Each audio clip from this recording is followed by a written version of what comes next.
Good evening. First tonight, a former care worker has told the Child Abuse Inquiry that his complaints about colleagues were covered up. Mark Cope worked at Nottingham's Beechwood Children's Home for 18 years. The inquiry's also heard that council bosses were fooled by a foster father who was eventually jailed for abusing 16 young boys. Well, our social affairs correspondent Jeremy Ball is in London, where these hearings actually resumed today. And Jeremy, this is the first insider account of a cover-up. It is, Dominic. I mean, Mark Cope said that when he blew the whistle on Beechwood, he simply wasn't taken seriously. He talked to bosses there. One boss simply said to him, "Get on with your job, lad." But two of the workers, he reported, were eventually jailed for abusing children they were caring for there. And he said that a boss at the home dismissed one complaint because the man involved was married. Another worker there, called Colin Wallace, had groomed a 13-year-old girl. Beechwood's response, he said, was moving her to another home near where Wallace lived. And the police eventually found her at Wallace's own address.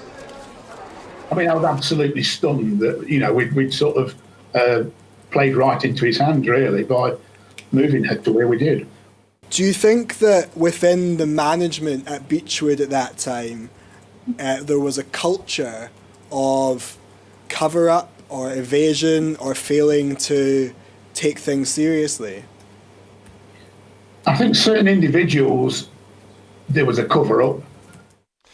And Jeremy, there have also been more revelations about abuse in Nottinghamshire's foster care system.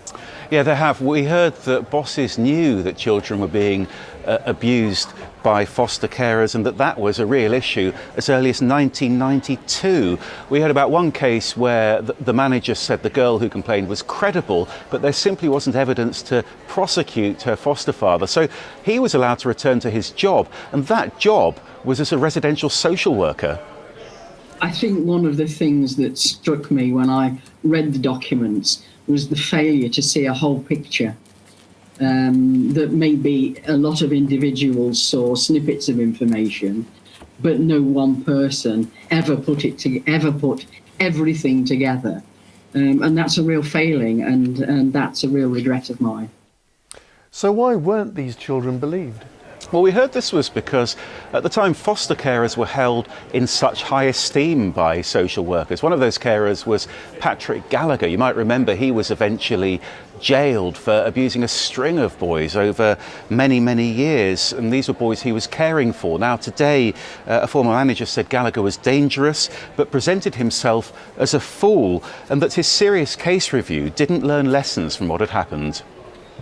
I think to some extent that social care got off the hook. I don't think we actually acknowledged that we had failed those children that were placed with Mr. Gallagher. And I would want to say, I would want to apologise to any person who was harmed by Mr. Gallagher or any other foster carer I've worked with.